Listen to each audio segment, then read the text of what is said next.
Hello friends, कलोपासकच्या या भागात मी अलका आपलं सगळ्यांचं स्वागत करते. जन्माष्टमीचं डेकोरेशन करण्यासाठी आपण हे 2 व्हिडिओत केले आहेत. पहिल्या भागामध्ये आपण ही सुंदर लोण्यानी भरलेली मटकी केली आहे. ती तुम्ही नक्कीच केली असेल मला खात्री आहे. आता या दुसऱ्या भागात आपण ही बासरी करतो आहे. अतिशय सुंदर अशी ही बासरी झालेली आहे. 6.25 इंच लांब आहे आणि तुम्हाला मी इथे टिकल्या नव्हत्या माझं म्हणून काळे डॉट्स केले आहेत, पण तुम्ही काळ्या टिकल्या खूप सुंदर मिळतात आपल्या इथे ज्या पाहिजे त्या आकाराच्या, त्या लावल्या तर आणखीन छान दिसेल, म्हणजे युनिफॉर्मिटी राहील त्याची.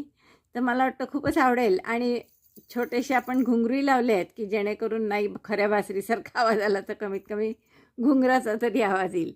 तर चला पटकन हे पॅटर्न पहा, करायला सुरुवात करा. पण त्याआधी दाबून लाईक करा, शेअर करा आपल्या मित्रमैत्रिणींना. चॅनल अजूनही नसेल सबस्क्राईब केलं तर प्लीज चॅनल सबस्क्राईब करा. चला पटकन तुम्ही करा आणि मला फोटो पाठवा. आपण या बासरी करण्यासाठी हे 2 रंग घेतले. दोन्ही माझ्या गंगा डिझायरच्या स्लोकरी आहेत आणि त्यामुळे त्या स्टिफ आहेत, थोड्या जाड आहेत जरा.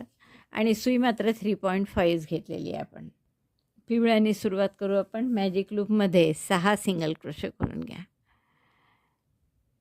चेन 1 सिंगल क्रोशे करायचे आहे म्हणून, आणि मॅजिक लूपमध्ये 6 सिंगल क्रोशे. 1 2 3 4 5 6. तशी बासरी दोन्ही बाजूनी थोडी ओपनच असते, बंद कुठेच नसते. पण आपण त्याच्यात थोडं स्टफ करणार आहे, कागद वगैरे काहीतरी असं प्लॅस्टिक टाईप. त्यामुळे आपल्याला ते दिसू नये म्हणून हे एक एंड त्याचा बंद करावा लागणार आहे. तर म्हणून मी 6 सिंगल क्रोशे केले आपले इथे. आता एक चेन करा आणि फक्त 3 सिंगल क्रोशे वाढवायचे आहे यात. म्हणजे आपण एका टाक्यात 1 सिंगल क्रोशे, पुढच्यात 2 असा दुसरा राऊंड करू. Single crochet 1 in 1 stitch, single crochet 2 in next. 1 2. पहिल्या याच्यात मार्कर लावून घ्या. एका टाक्यात 1 सिंगल क्रोशे आणि पुढच्या टाक्यात 2 करत आहे आपण. असं 6 वेळा, आपलं 3 वेळा करता येईल. 6 टाक्या करणे एकूण. एका टाक्यात 1, पुढच्या टाक्यात 2, पुन्हा 1 आणि पुढच्या टाक्यात 2. म्हणजे 9 टाके झाले. आता पहिल्या टाक्याशी स्लिप स्टिचने जोडून घ्या.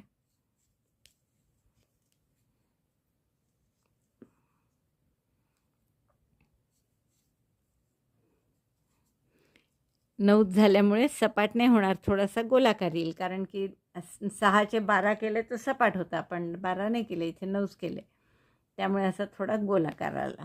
आता आपण पुढचा राऊंड बॅकलूपमध्ये करणार. एक चेन करा आणि प्रत्येक टाक्याच्या बॅकलूपमध्ये एक एक सिंगल क्रोशे, म्हणजे 9चे 9च राहतील. आता 1 2, बॅकलूपमध्ये एक एक सिंगल क्रोशे.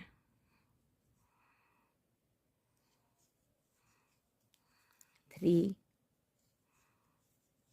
4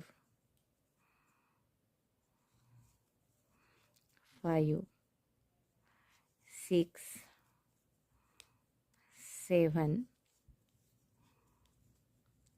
8 9.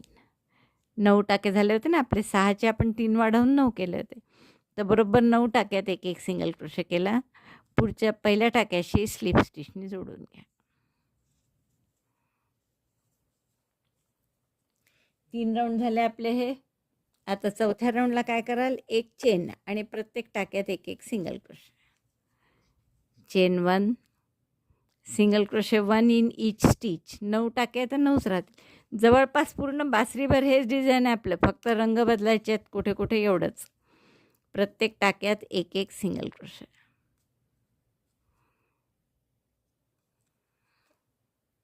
9 टाके झाले. पुन्हा आता आपण पहिल्या टाक्याशी जे स्लिप स्टिचनी जोडतो ते इथे लाल दोरा घेऊन जोडा, म्हणजे जेणेकरून पुढचे 2 राऊंड आपल्याला लाल नाही करायचे. स्लिप स्टिच केली याची आणि 2चा 1 करताना लाल दोरा लावला.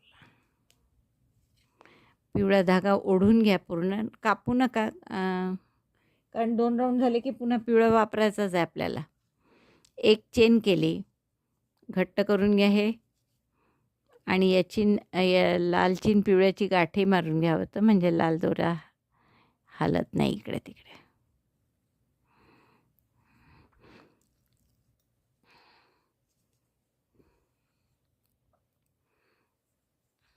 पिवळा आतच राहिले पहा, बाहेर नाही आला पाहिजे. एक चेन केली मी आणि प्रत्येक टाक्यात एक एक single crochet 1 in each stitch. Number of stitches will be 9. असे 2 राऊंड करून घ्या.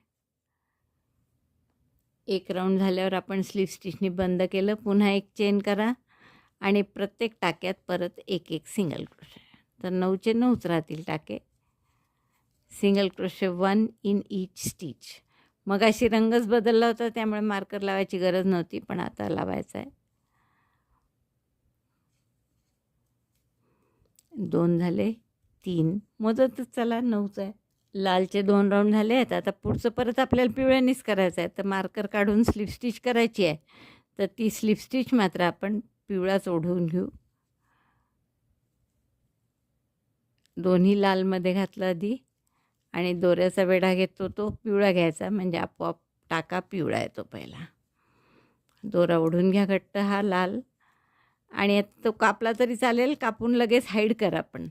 आणि प्रत्येक टाक्यात परत एक एक सिंगल क्रोशे पिवळ्यानी. आता हा आपला राऊंड कितवा आहे? 6 झाले मला वाटतं. 1 2 3 4 4 पिवळे केले, 2 लाल, म्हणजे 6 झाले. हा 7वा राऊंड आहे. तर 7पासून तर 29 किती बऱ्याचपर्यंत प्रत्येक टाक्यात एक एक सिंगल क्रोशे. हा पिवळ्यांनी करत असलेला राऊंड पिवळाच जवळपास 29 ओळी होईपर्यंत करायचा आहे. ही आपली 6वी ओळ आहे कुठे. तर 29 ओळी 6वीने, ही 7वी आता पिवळी. 4 पिवळ्या झाल्या, 2 लाल झाल्या. आता इथून पिवळी सुरू केली की इथपासून तर 29वी ओळी येईपर्यंत पिवळ्यांनी 9 सिंगल क्रोशे करायचे आहे. मग ते झाले की पुन्हा लालचे 2 पट्टे, मग परत पिवळ्याचे 2 पट्टे, आणि पुन्हा लालचे 2 पट्टे, म्हणजे 30 31 32 33 आणि 34 35. तर 35 ओळी होईपर्यंत करायचं आहे तुम्हाला. लक्षात आलं काय करायचं तुम्हाला?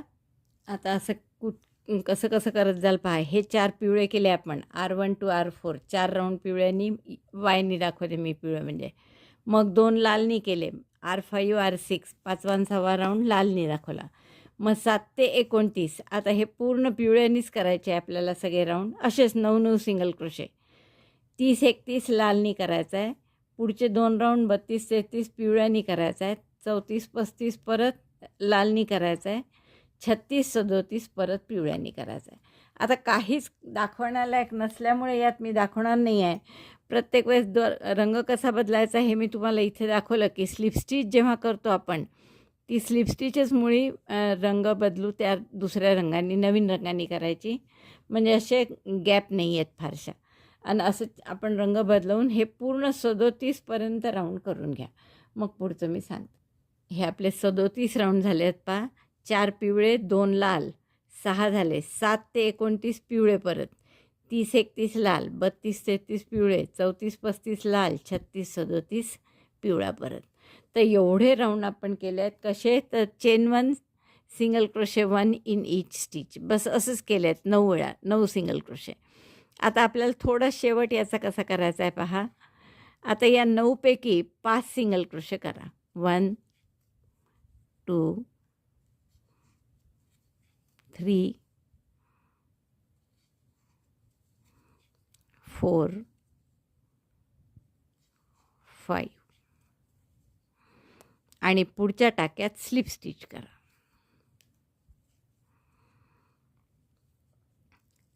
टर्न करा.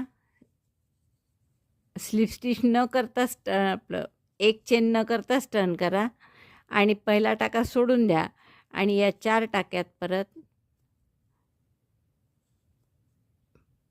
पहिल्या टाक्यात स्लिप स्टिच करा आणि पुढच्या 4 टाक्यात एक एक सिंगल क्रोशे करा. सिंगल क्रोशे 1 2 3 आणि शेवटच्या टाक्यात पुन्हा स्लिप स्टिच. म्हणजे हे असं येईल बासरीचं टोक. पुन्हा आपण ही पहिला टाका सोडून देणार आणि 3 टाक्यात सिंगल क्रोशे करा. सिंगल क्रोशे 1, इथे काहीतरी दोरा आला आहे, ओढल्या गेला आहे.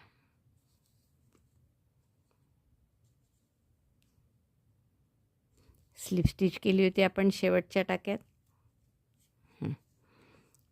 परत पहिला टाका सोडून दिला आणि 3 सिंगल क्रोशे केले. सिंगल क्रोशे 1, टाका सैलही झाला तर त्याचा आकार बदलेल म्हणून टाका घट्ट ठेवायचा.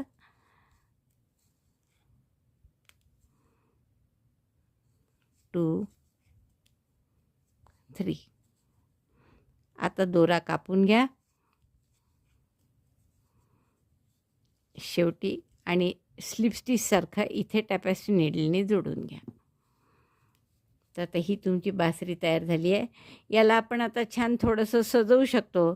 म्हणजे इथे आपण मोती वगैरे लावू छान आणि तुम्ही त्याला एखादं फूल वगैरे करून छोटं क्रोशाचं इथे लावू शकता.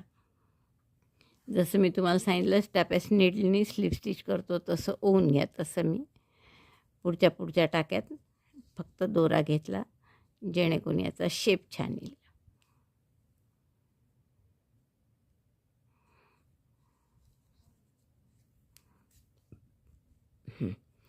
दोरा कापून घेऊ आपण.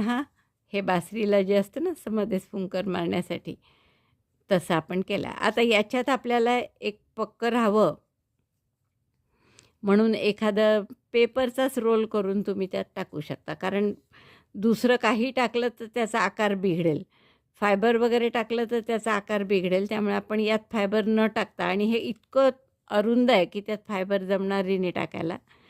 फायबर न टाकता आपण फक्त एखादा कागदच रोल करून टाकू. दोरा कापून घेते मी.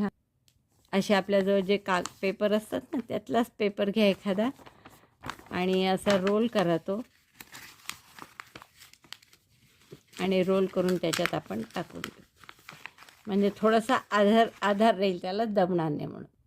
अशी मी कागदाची पुंगळी करून घातली आहे पहा, आणि छान अशी फिट झाला आहे. त्यामुळे हा कागद कापून घेते मी आता, आणि आता फक्त मोती लावते याला. आणि हे जे गोल असतात छिद्र ते करण्यासाठी काय करू आपण की हे तर नाही करता येणार आपल्याला, काळ्या लोकरीने असे बटबटीत दिसतील त्यापेक्षा मार्करनी 6 खुणा करून घ्या आणि तिथे छोटे छोटे असे गोल करून घ्या. किंवा टिकल्या असतील तुमच्याजवळ काळ्या तर त्या टिकल्या इथे 6 ठिकाणी लावून घ्या. तर मी ह्याला मोती टिकल्या लावून घेते आणि मग तुम्हाला दाखवते. तुम्हाला सांगितल्याप्रमाणे ही बासरी पूर्ण झाली आपली, आणि किती सुंदर दिसते बघा. मी मुद्दामून इथे थोडेसे घुंगरू लावले 2 छान, म्हणजे नाही बासरीचा तर घुंगराचा तरी आवाज छान येईल आपल्याला. तर मला वाटतं खूप आवडेल तुम्हाला ही बासरी करायला. पटकन करायला सुरुवात करा, पण त्या आधी दाबून लाईक करा, शेअर करा आपल्या मित्रमैत्रिणींना. चॅनल अजूनही नसेल सबस्क्राईब केलं तर प्लीज चॅनल सबस्क्राईब करा. व्हिडिओ बघितल्याबद्दल धन्यवाद. थँक्यू.